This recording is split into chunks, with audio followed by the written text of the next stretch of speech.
হিন্দু শাস্ত্রে ঈশ্বরকে সর্বব্যাপী, সর্বশক্তিমান এবং সর্বজ্ঞানী হিসেবে বর্ণনা করা হয়েছে।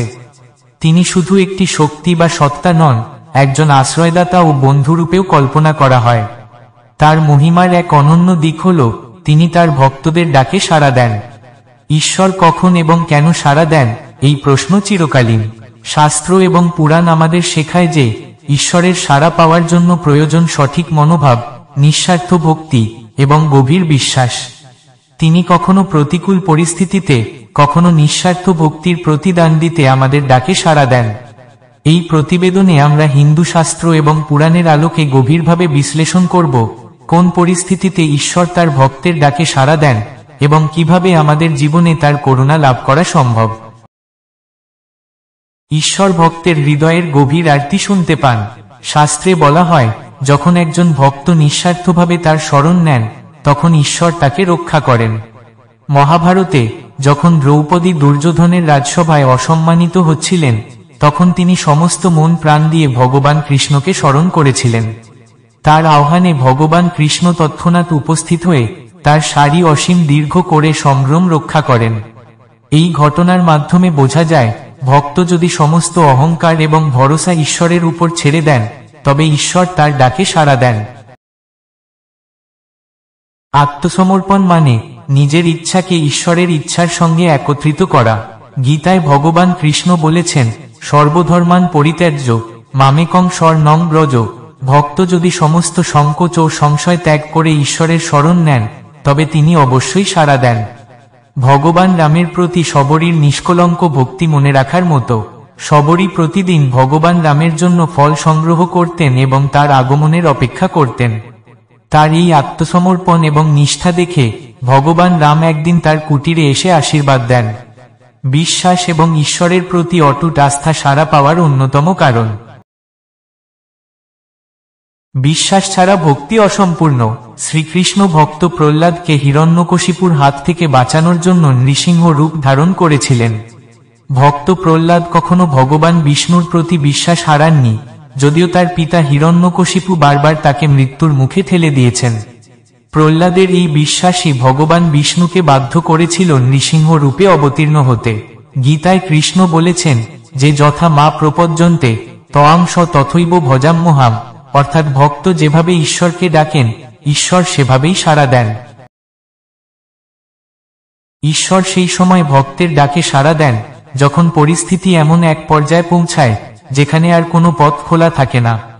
গজেন্দ্র নামের এক মহাশক্তিশালী হাতি যখন কুম্ভীরের দ্বারা আক্রান্ত হয়, তখন সে তার শক্তি এবং কৌশলে মুক্তি পেতে ব্যর্থ হয়। অবশেষে সে ভগবান নারায়ণকে স্মরণ করে এবং তার কাছে সাহায্য প্রার্থনা করে। ভগবান নারায়ণ তৎক্ষণাৎ উপস্থিত হয়ে গজেন্দ্রকে মুক্ত করেন। এই ঘটনা আমাদের শেখায় যে ঈশ্বর চরম সংকটে ভক্তের আরতি উপেক্ষা করেন না। ঈশ্বর সাড়া দেন যখন ধর্মের ওপর আঘাত আসে। গীতায় কৃষ্ণ বলেছেন, পরিত্রাণায় সাধুনাং বিনাশায় চ দুষ্কৃতাম, অর্থাৎ ধর্ম রক্ষার জন্য এবং অধর্ম নাশের জন্য তিনি আবির্ভূত হন। সীতার অপমান এবং ধর্ম রক্ষার জন্য ভগবান রাম রাবণকে বধ করেছিলেন। ঈশ্বরের সাড়া পাওয়ার মূল কারণ হল ভক্তির গভীরতা, নিঃস্বার্থতা এবং আত্মসমর্পণ। হিন্দু শাস্ত্র অনুযায়ী ঈশ্বর সেই ভক্তের ডাকে সাড়া দেন যিনি শুদ্ধচিত্ত, অহংকারমুক্ত এবং প্রকৃত বিশ্বাসের সঙ্গে তাকে স্মরণ করেন। ভক্তের আন্তরিক আহ্বান, বিপদের মুহূর্তে তার প্রতি পূর্ণ ভরসা এবং সৎকর্মের প্রতি নিষ্ঠা ঈশ্বরকে সাড়া দিতে বাধ্য করে। ভক্তের নিঃস্বার্থ প্রেম এবং তার প্রতি অপরিসীম আস্থাই ঈশ্বরের করুণা লাভের প্রধান শর্ত। গীতায় উল্লেখিত শ্লোক অনুযায়ী ঈশ্বর বলেন, যে ব্যক্তি প্রেম ও ভক্তি সহকারে আমাকে ডাকে, আমি তার জন্য প্রতিফল দিই। অতএব ভক্তি, ধর্মপালন এবং ধৈর্যের সঙ্গে ঈশ্বরের শরণাপন্ন হওয়াই সাড়া পাওয়ার সেরা পন্থা। ঈশ্বরের সাড়া পাওয়ার জন্য ভক্তের প্রধান কর্তব্য হল নিঃস্বার্থ ভক্তি ও শুদ্ধচিত্তে তার শরণ নেওয়া।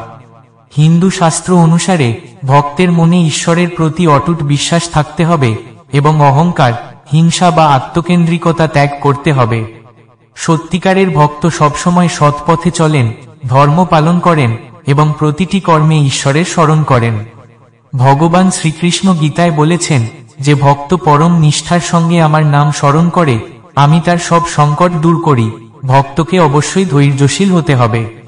ঈশ্বরের সাড়া কখনো তৎক্ষণাৎ পাওয়া যায় না, এটি ভক্তের নিষ্ঠা, সংকল্প এবং বিশ্বাসের ওপর নির্ভর করে।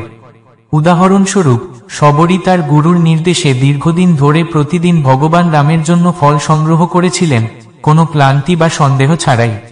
তার এই নিষ্ঠার ফলস্বরূপ ভগবান রাম তার কুটিরে এসে তাকে আশীর্বাদ দেন। ঈশ্বরের করুণা লাভের জন্য ভক্তকে নিয়মিত তার নাম জপ করতে হবে। হরিনাম সংকীর্তন বা ভজন গান ঈশ্বরের সান্নিধ্য লাভের সহজ এবং কার্যকরী উপায়। পাশাপাশি দয়া, করুণা এবং সহানুভূতির মাধ্যমে মানবতার সেবা করাও ঈশ্বরের করুণা লাভের একটি বড় পন্থা। গীতায় উল্লেখ রয়েছে, যে ব্যক্তি সকল প্রাণীর প্রতি দয়া দেখায় এবং কারো প্রতি হিংসা বা বিদ্বেষ পোষণ করে না, সে আমার প্রিয় ভক্ত। সবচেয়ে গুরুত্বপূর্ণ হল, ভক্তকে আত্মসমর্পণ করতে হবে।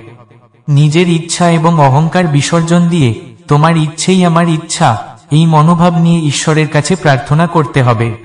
সংকট যত গভীরই হোক, যদি ভক্ত ঈশ্বরের প্রতি পূর্ণ বিশ্বাস রাখেন এবং নিজের সমস্ত দুঃখ কষ্ট তাকে সমর্পণ করেন, তবে ঈশ্বর অবশ্যই তার ডাকে সাড়া দেন। অতএব শুদ্ধচিত্ত, দৃঢ় বিশ্বাস এবং নিরলস সাধনার মাধ্যমেই ঈশ্বরের করুণা লাভ সম্ভব। ঈশ্বর সর্বদা উপস্থিত এবং ভক্তের ডাকে সাড়া দেওয়ার জন্য প্রস্তুত। তবে তার সাড়া পাওয়ার জন্য প্রয়োজন নিঃস্বার্থ ভক্তি, দৃঢ় বিশ্বাস এবং শুদ্ধচিত্ত। হিন্দু শাস্ত্রের গল্প ও শিক্ষা আমাদের শেখায় যে, সংকটময় মুহূর্তে ঈশ্বরের প্রতি আত্মসমর্পণই তাকে আহ্বান করার সর্বোত্তম পন্থা। জীবনে প্রতিটি পদক্ষেপে ঈশ্বরকে স্মরণ করা এবং তার পথে চলা আমাদের জীবনের উদ্দেশ্যকে পূর্ণতা দেয়।